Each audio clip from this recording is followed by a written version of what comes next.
Dear students, इससे पिछले class में हम लोग ने 5 year plans, the goal of 5 year plans को स्टार्ट किया था, जिसमें ग्रोथ टॉपिक को आपको मैं समझा दिया था।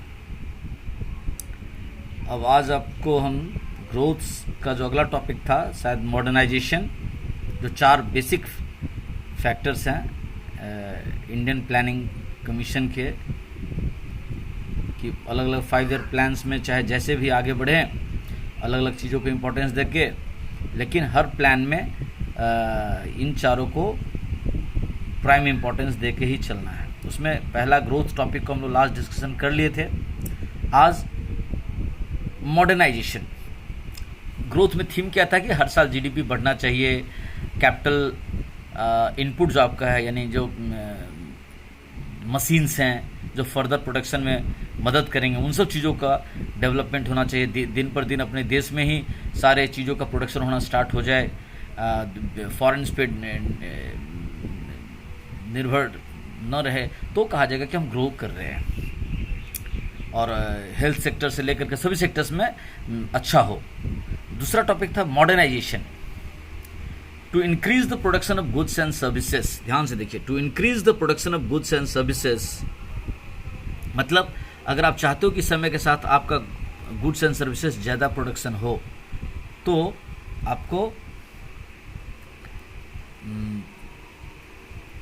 समय के साथ आपको अपने प्रोड्यूसिंग मीन्स को चेंज करना पड़ेगा। आपको तो पता होगा कि भारत पहले हाउस होल्ड इंडस्ट्री है, कॉटेज इंडस्ट्रीज को कहते हैं, गृह उद्योग, उसमें भारत दुनिया में टॉप नंबर में था। उसी के बल पर भारत दुनिया में 1 नंबर पे था। तो उसमें क्या था कि कम करके आउटपुट होते थे, और लेकिन हर परिवार को एम्प्लॉयमेंट मिलता था। लेकिन चूंकि यूरोप में इंडस्ट्रियलाइजेशन हुआ था और उसका असर पूरी दुनिया पे पड़ा था, तो समय के साथ हमको भी मॉडर्नाइज होना पड़ेगा, इसलिए मॉडर्नाइजेशन कंसेप्ट रखा था। The producers have to adopt new technology. समय के साथ दुनिया भर में जो टेक्नोलॉजी प्रोडक्शंस का, सर्विसेज प्रोवाइड करने का, कम्युनिकेशंस के लिए, ट्रांसपोर्टेशंस के लिए, गुड सप्लाई के लिए, स्टोरेज के लिए जो टेक्निक अप्लाई कर रहे हो, हमको समय के साथ अप्लाई करना पड़ेगा। For example, a farmer can increase the output of the farm by using new seed varieties instead of using the old ones. मैंने एग्जाम्पल के तौर पर दिया कि किसान भी अगर अपना प्रोडक्शन बढ़ाना चाहता है तो वो तभी बढ़ा सकता है जब वो समय के साथ अपने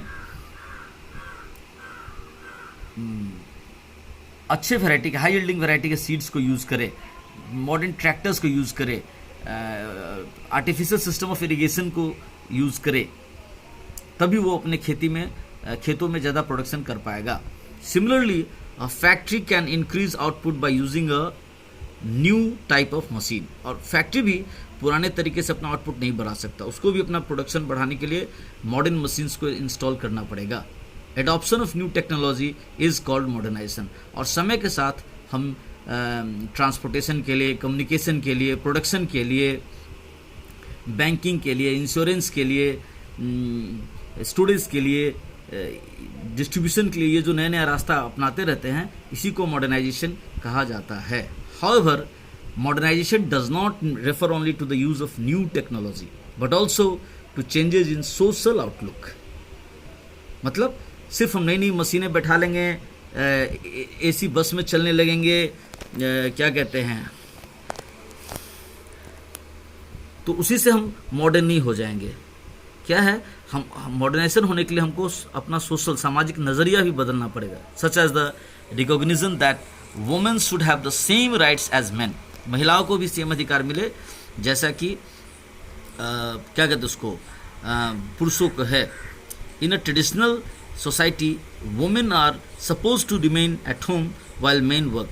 पारंपरिक रूप से महिलाओं को घर में रहना ही अच्छा माना जाता है और पुरुष बाहर काम करते हैं। हालांकि घर और बाहर दोनों के काम के हिसाब से अगर देखा जाए तो इसमें कोई दोष नहीं है। काम ठीक है कि महिलाएं घर के काम में पारंगत हो और पुरुष बाहर के काम में पारंगत हो, लेकिन समय की ज़रूरत को देखते हुए महिलाओं को भी ट्रेन करना पड़ेगा, एजुकेट करना पड़ेगा कि वो भी घर के साथ साथ बाहर का भी काम देख सके। और यदि घर की महिलाएं बाहर का काम करने में भी पारंगत हो तभी आप सब समाज में एक सभ्य परिवार कहलाएंगे। A modern society makes use of the talents of women in the workplace, in banks, factories, schools, etc. And such a society in most occasions is also prosperous.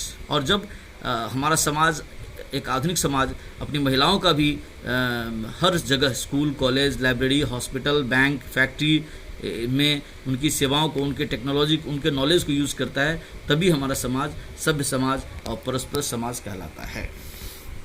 अब है सेल्फ रिलायंस। सेल्फ रिलायंस का Hindi word क्या होता है? आत्मनिर्भर। A nation can promote economic growth and modernization by using its own resources or by using resources imported from other nations. मतलब एक देश आगे बढ़ सकता है, आर्थिक ग्रोथ कर सकता है कैसे, या मॉडर्नाइज हो सकता है अपनी रिसोर्सेस, ओन रिसोर्सेस को यूज़ करके, या नहीं तो इंपोर्ट करके फॉरेन से। The first 7 5-year plans gave importance to self reliance. Bharat के जो पहले 7 पंचवर्षीय योजनाएं थे, 7 5-year प्लान्स, उसने तो सिर्फ सेल्फ रिलायंस पर ही काम किया, which means avoiding imports of those goods which could be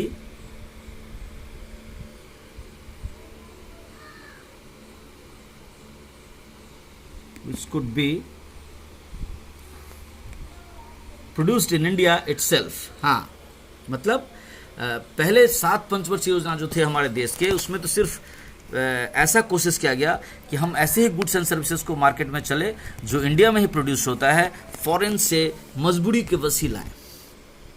this policy was considered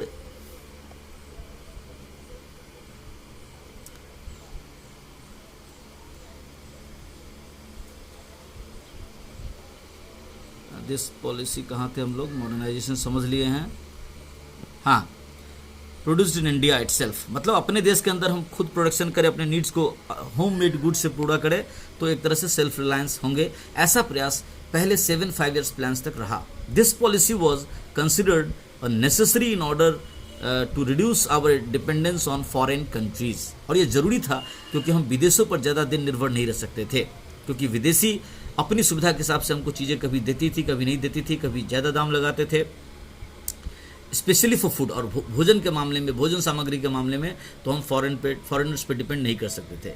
it is understandable that people who were recently freed from foreign domination should give importance to self reliance. और उस समय ये पता चला कि जो भी देश उस समय विदेशी गुलामी से आज़ाद हुए, उन्होंने सेल्फ रिलायंस पर बहुत ज़्यादा काम किया। Further, it was feared that dependence on imported food supplies, foreign technologies and foreign capital make India's sovereignty vulnerable to foreign interference in our policies. हाँ, और ये भी बात सरकार समझती थी कि जितना ज़्यादा हम फॉरेन से ही food material, technology, capital goods या और भी जो अपनी ज़रूरत की चीज़ें हैं, जितना विदेशों से मंगवाएंगे तो वो विदेशी देश हमारे देश के पॉलिटिकल मैटर में, इंटरनल मैटर में ज़्यादा इंटरफेयर करेंगे। तो अगर हमको फॉरेन इंटरफेरेंस से कम प्रभावित होना है तो सेल्फ रिलायंस होना ही होगा।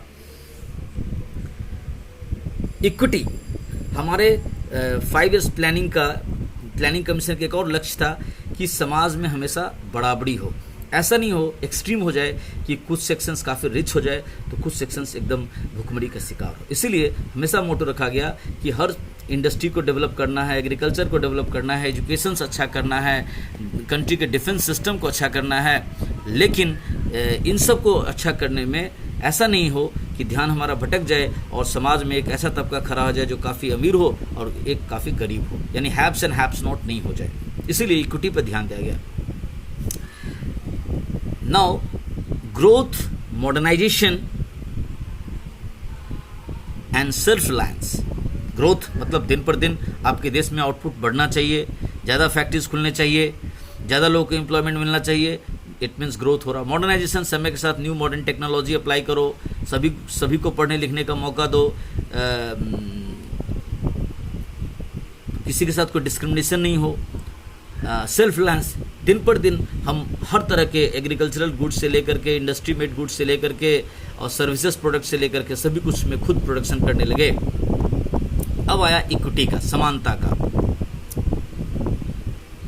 Now growth, modernisation and self reliance by themselves may not improve the kind of life which people are living,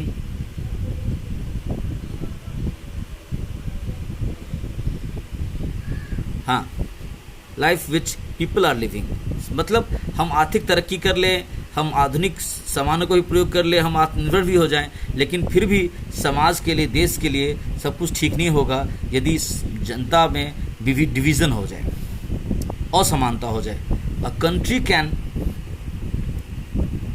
have high growth, the most modern technology developed in the country itself, and also have most of its people living in poverty. मतलब एक देश हो सकता है अच्छा growth कर ले, modern technology का यूज़ कर ले, और ऐसा भी हो सकता है कि बहुत सारे लोग गरीबी में हो।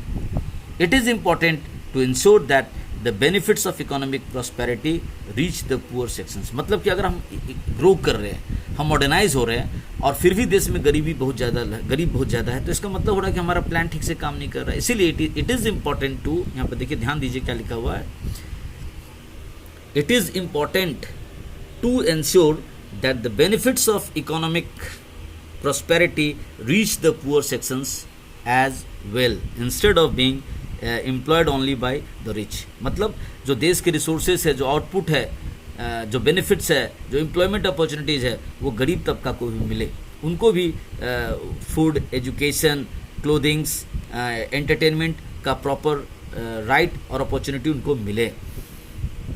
सो इन एडिशन टू ग्रोथ, इसीलिए in addition to growth, modernisation and self reliance, equity is also important. Every Indian should be able to meet his or her basic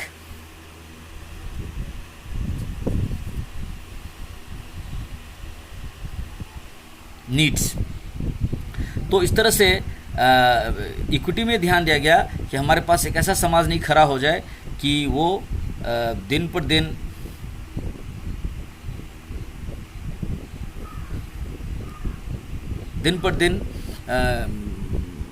गरीबी, देश में इकोनॉमिक ग्रोथ हो रही है, देश मॉडर्नाइजेशन की ओर जा रहा है, लेकिन क्या कहते हैं उसको भाई, एक तबका है, हम सेल्फ रिलायंस भी हो रहे हैं, लेकिन एक तबका काफ़ी अमीर होते जा रहा है और एक तबका काफ़ी गरीब होते जा रहा है। ऐसा नहीं होना चाहिए। इस बात पे ध्यान रख करके इक्विटी नाम के कंसेप्ट को भी कॉन्स्टिट्यूशन में जगह दिया गया।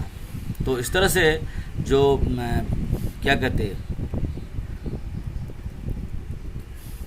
जो प्लानिंग की जो बेसिक चीज़ थी कि सबको, देखिए यहाँ पे इक्विटी को और आगे थोड़ा बढ़ाया है कि हर गरीब को कम से कम एक डिसेंट हाउस हो, एजुकेशन हो, मैं आपको बता चुका, हेल्थ केयर फैसिलिटीज़ मिले, ये सब अगर सबको मिल पा रहा है तो कहा जाएगा समाज में इनइक्वालिटीज़ नहीं है। तो यहाँ तक आपको समझा दिया। आगे हम लोग फिर प्लानिंग कमीशंस के जो 5 ईयर प्लान्स है उसके गोल को सिलेबस के हिसाब से आगे बढ़ाएंगे। Thank you.